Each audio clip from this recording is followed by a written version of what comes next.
Hi friends, welcome to Shri Acharya. Question ఒకసారి చూద్దామమ్మా. Question అనే కాదు, కాన్సెప్ట్. సెన్స్ ఆర్గాన్స్, జ్ఞానేంద్రియాలు. ఇది చిన్నప్పటి నుంచి మనం వింటున్నవే. జ్ఞానేంద్రియాలు అంటే మనకు తెలియదేమనుకుంటాం. ఇక్కడ ఇచ్చిన బిట్టు మాత్రం ఎవరు చేయట్లేదు. సెన్స్ ఆర్గాన్స్ అంటే జ్ఞానేంద్రియాలు. వీటిని మనం ముద్దుగా విండోస్ ఆఫ్ హ్యూమన్ బాడీ అంటారు. మానవ శరీరానికి కిటికీలు లాంటివి. ఒక ఇంటిని తీసుకుంటే కిటికీలు, డోర్స్ ఇవన్నీ కూడా వెలుతురునిస్తాయి. ఆ వెలుతురు ఎలాగైతే ఇస్తాయో ఈ జ్ఞానేంద్రియాల ద్వారా మనకి నాలెడ్జ్ అనేది మన బాడీలో ప్రవేశిస్తుంది. మనకు వచ్చే నాలెడ్జ్ అంతా కూడా జ్ఞానేంద్రియాల ద్వారా ఉంటుంది. సో జ్ఞానేంద్రియాలు ఏంటంటే మొత్తం 5.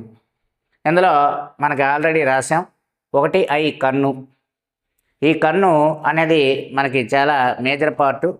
కంటి ద్వారా వచ్చే నాలెడ్జ్, జ్ఞానం ఎంతంటే 83%. అందుకనే ప్రతిదీ కంటితో చూసి నేర్చుకుంటే ఎక్కువ జ్ఞానం అనేది మనకు గుర్తుంటుంది. సో కంటి గురించి స్టడీ చేయడాన్ని ఏమంటారంటే ఆప్థమాలజీ అని కూడా అంటారు. ఆప్థమాలజీ. సో కంటికి సంబంధించిన డాక్టర్ని ఏమంటారంటే ఆప్థమాలజిస్ట్ అంటారు.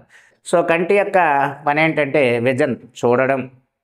ఇది మనకు తెలిసిందే. ఇక్కడ ఎంత పర్సంటేజ్ నాలెడ్జ్ వస్తుందని అడుగుతున్నాడు. 83% నాలెడ్జ్ కంటి ద్వారా మన బాడీ లోపల ప్రవేశించడం జరుగుతుంది. రెండోది ఇయర్, చెవి ద్వారా మనకి చెవి అనేవి 2 చెవులు కనిపిస్తూ ఉంటాయి. ఈ చెవి బయటికి కనిపించడం లేదా ఎక్స్టర్నల్ ఇయర్, బాహ్య చెవి కలిగి ఉండడం అనేది మ్యామల్స్ యొక్క మెయిన్ క్యారెక్టర్. క్షీరదాల యొక్క అత్యంత ముఖ్యమైన క్యారెక్టర్ ఏంటంటే బాహ్య చెవి కలిగి ఉండడం, ఎక్స్టర్నల్ ఇయర్. చెవి గురించి స్టడీ చేయడాన్ని మనకి ఒటాలజీ అంటారు. ఈ చెవి ద్వారా వచ్చే నాలెడ్జ్ ఎంతంటే 11%. ఒక వ్యక్తి ఇయర్ ఫోన్స్ పెట్టుకొని బిట్లు వింటున్నాడంటే ఒక 100 బిట్లు వింటే వాడికి 11 బిట్లు మాత్రమే గుర్తుంటాయి. అర్థమైందా? అందుకని అలాంటి పని చేయకూడదు. చూస్తూ, అంటే కంటితో చూస్తూ చెవి ద్వారా వింటే ఎక్కువ నాలెడ్జ్ అనేది రావడం జరుగుతూ ఉంటుందన్నమాట. నెక్స్ట్ నోస్, ముక్కు గురించి. ముక్కు అనేది మనకు తెలుసు. ఈ ముక్కు యొక్క అగ్రభాగం, ఈ టిప్ ఆఫ్ ది నోస్ అనేది మెత్తగా ఉంటుంది. ఈ tip of the nose is made up of cartilage tissue. Cartilage అంటే మృదులాస్థితో నిర్మితం. మృదులాస్థి అంటే బోన్ కంటే మెత్తగా ఉంటుంది. ఇటు ఉంచితే అటు వంగుతుంది, విడిచిపెడితే యథాస్థానానికి వస్తుంది. సో ముక్కు గురించి స్టడీ చేయడానికి రైనాలజీ అంటారు. ఈ ముక్కు ద్వారా వచ్చే నాలెడ్జ్ ఎంతంటే 3.5%. సో నాలెడ్జ్ అంటే చదువనే అనుకోకూడదు. నాలెడ్జ్ అంటే వాసన ద్వారా ఒక ఫుడ్ యొక్క స్మెల్ కానీ, బ్యాడ్ స్మెల్ కానీ, గుడ్ స్మెల్ కానీ, ఇది కూడా నాలెడ్జే, మనం తెలుసుకోవడం. ఈ నాలెడ్జ్ ఎంతంటే 3.5% ఉంటుంది ఫ్రెండ్స్.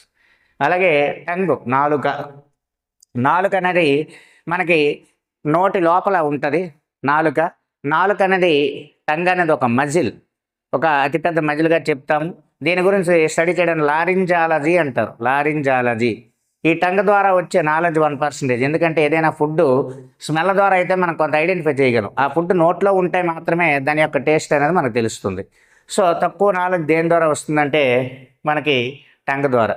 నెక్స్ట్ స్కిన్, చర్మము. ఈ చర్మం అనేది బిగ్గెస్ట్ సెన్స్ ఆర్గాన్. అలాగే మన బాడీ మొత్తంలో బిగ్గెస్ట్ ఆర్గాన్ ఏదంటే స్కిన్. ఈ స్కిన్ గురించి స్టడీ చేయడానికి డెర్మటాలజీ అంటారు. దీని ద్వారా వచ్చే నాలెడ్జ్ 1.5%. అయితే చర్మం అనేది పెద్దవారిలో 4 kgs, 4 kgలు, అలాగే 4000 grams బరువును కలిగి ఉంటుంది.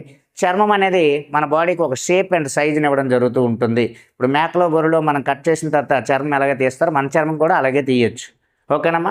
ఈ మొత్తం ఈ 5 సెన్స్ ఆర్గాన్స్ ఉన్నాయి.